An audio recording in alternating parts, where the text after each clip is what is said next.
Big collaborations for Japanese music stars have filled the 2024 news slate, and it's possible you may have missed the biggest one so far, as many international eyes have been focused on artists like Baby Metal and Bandmate, who built their fame on bursting out to international audiences and are therefore now collaborating with beloved overseas performers from across the Americas and Asia. Here in Japan, the bigger focus has been on two of the country's biggest homegrown heroes and most fascinating stars colliding in a truly unique two-part collaboration that was so perfectly executed that it absolutely requires an episode to review, and that's what we're here to do today.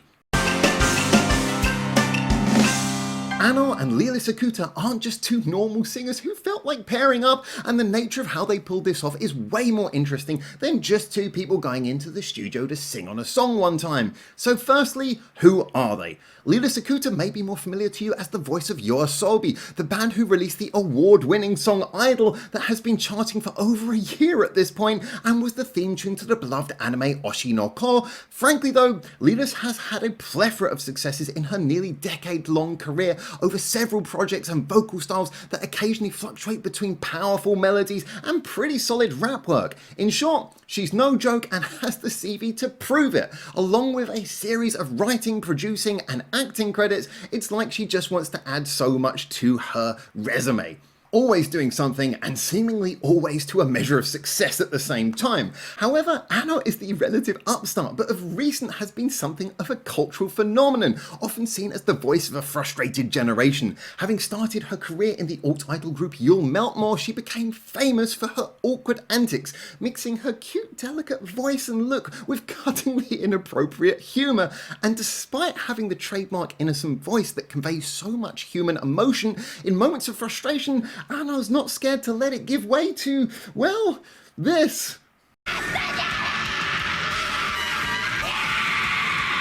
She so perfectly expresses that feeling of being a misfit that's earned her so much respect from so many of Japan's niche subcultures, and she does it through a mixture of those honest tearjerker melodies that she pens the lyrics to so well and with such a real sense of insight, and also the aforementioned angry outbursts, whilst also being kind of just a likeable pop star. See, she's smart enough to keep it all as expression. All of that emotion comes out artistically, meaning that most of her time is just spent as the quirky oddball who can still hold down multiple brand endorsements and a cute TV comedy show on the side.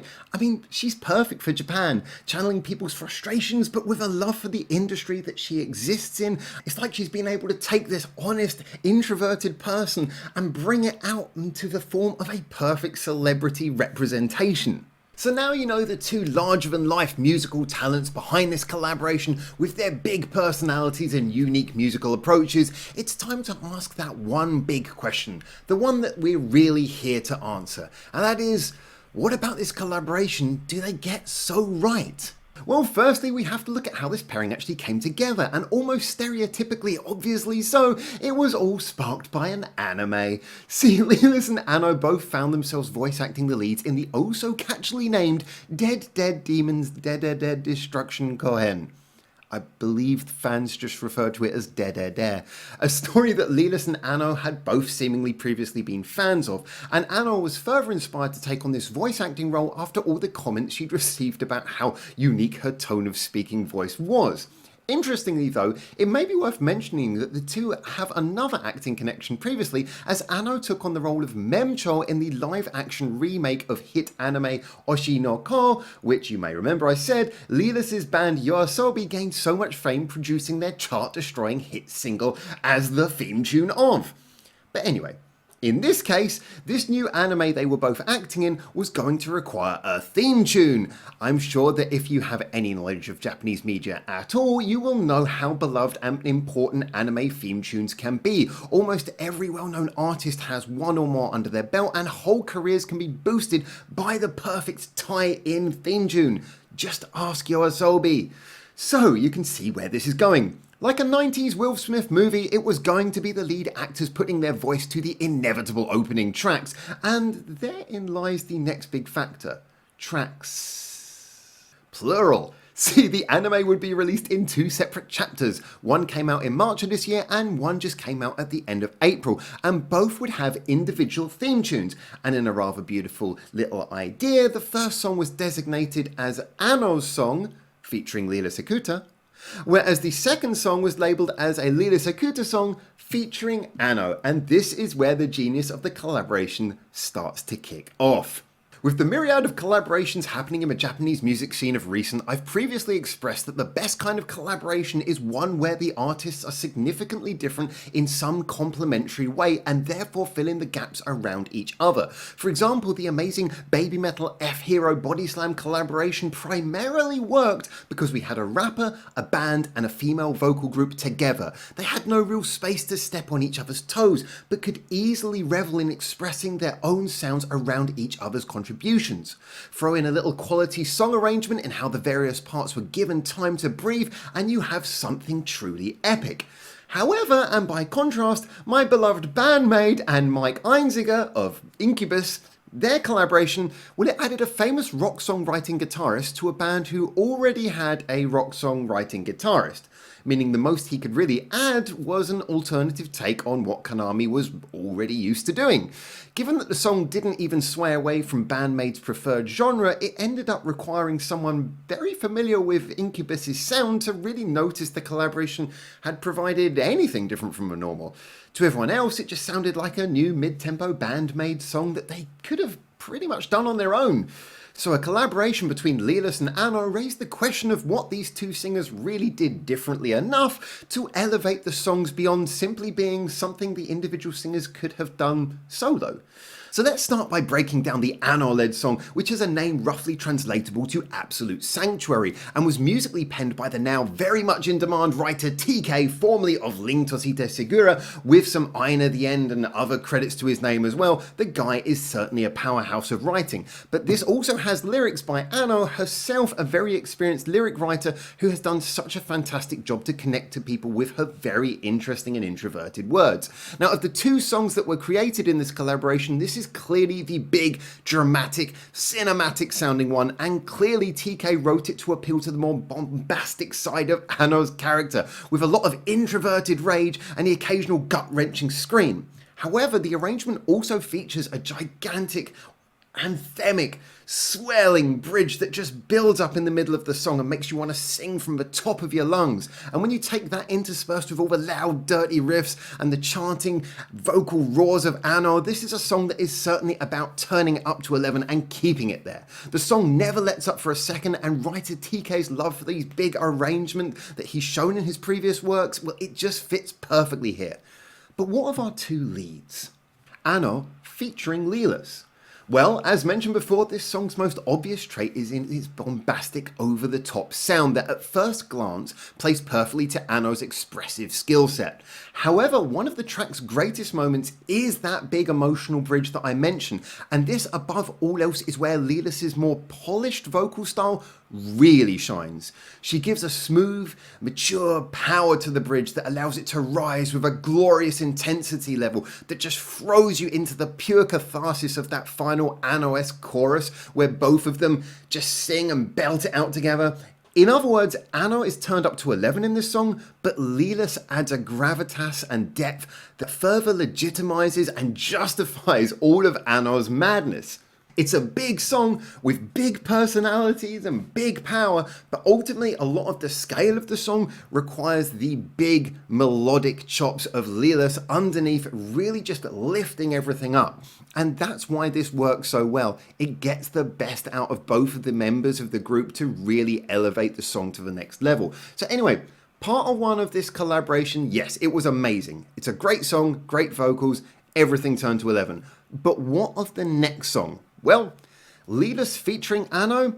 For a start, we do away with the famed writer and big arrangements in favour of a much more stripped back and simple song penned entirely by Lilas herself. And boy oh boy, this melody-centred sing-along piece was made for karaoke. Starting as a beautifully campfire-esque ballad over a gently picking electric guitar for its first third, before bouncing into life and up in tempo with a skip-along beat and some beautifully subtle production work in the spaces between, this song is designed to be light and welcoming. welcoming, gentle and heartwarming. And the truth is that it works perfectly on all of these levels. It's got all the nostalgic appeal and heartstring tugging of a classic 60s or 70s rock and roll song, but with the quirky, playful sounds that modern J-pop encapsulates so effortlessly. So how do our two leads get utilised in this second outing? Well, Lilas apparently wrote this song after mulling on the original anime, which itself focuses on two best friends, and it comes across in this song. Lyrically, she focuses on general feelings of hope and frustration, but through the lens of two friends overcoming life together.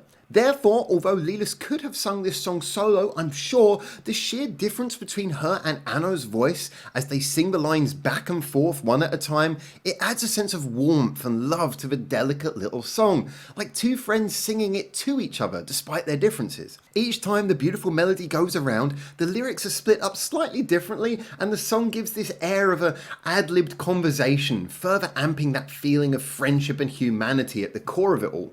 As said before, there's no doubt that Lilas could sing this song on her own if she really wanted to, but what Ano brings to this song to elevate it, well, it's kind of twofold.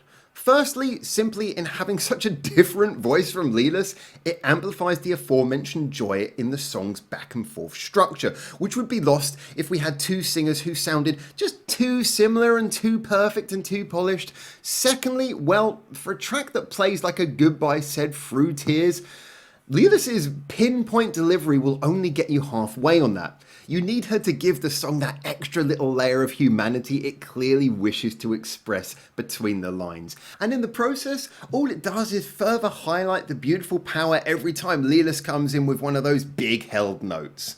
So in conclusion, what we ended up with here was a collaboration that sought to get the most out of both its artists, and rather than just struggling for an excuse to jam them into some celebrity vehicle hit single, instead we got two separate songs that were built around what made the individual so special whilst using the unique talents of the other singer to elevate it. Ano's adoration of excess enabled to new heights by Lilas's pin-perfect melodic power. Lilas's delicate songwriting and earworm melodies elevated by Ano's heartfelt injection of introverted personality. You may well argue that a two-part collaboration suggests that they weren't able to successfully balance their two artists, but I would argue quite the opposite. Either song in its own would have been a fantastic and worthy collaboration, but undoubtedly would have left you wanting more, or at least wanting to see what else the pairing could do. It seems to me that they simply recognised that from the outset and jumped straight to the logical conclusion by doing these two so different songs. I said near the beginning of this review that a perfect collaboration requires that the artists be different enough to have room to work around each other creatively, and at first glance, two pop singers wouldn't exactly be the best starting ground for that kind of thing. But not only were they creative enough to find that space to work around each other, but they were so creative as to produce two wildly different songs exemplifying their complementary differences. So I guess in conclusion, these two songs are not only just two really great different songs, they're not only just a great collaboration, but they show how you can go so far beyond what a collaboration is when most of us think about it. I mean, let's be honest, a collaboration should be the meeting of two different creative minds. It should be the meeting of two people who express themselves creatively but maybe differently. It should be about taking things that are different and bringing them together in a way that works much better than you could expect, and that is why we want creative people out there doing these kind of things, because when they meet, they can bring different things out of each other that on their own in isolation they may not be able to produce. And yet that's exactly what I think these two have done. And to be honest, I would be excited to hear more from them, but I'm so glad that they at least gave us two songs showing us a wide range of the potential that they have. Both on their own, they've shown so much range and personality and potential to do many, many more things in the future. But as a duet together, I'm just so impressed that rather than stifling each other, they did what we really wanted to see, which is they brought each other to a new level. So there you go. Those are my thoughts on this wonderful collaboration between Ano and Lilas Ikuta, or Lilas Ikuta and Ano, whichever way you want to put it. I'm really glad that I heard this. I'm really glad I shared it with you guys. Please tell me what you think in the comments. I look forward to reading them. And until I hopefully see you very soon in Japan for the next one of these videos. For now, ciao, ciao.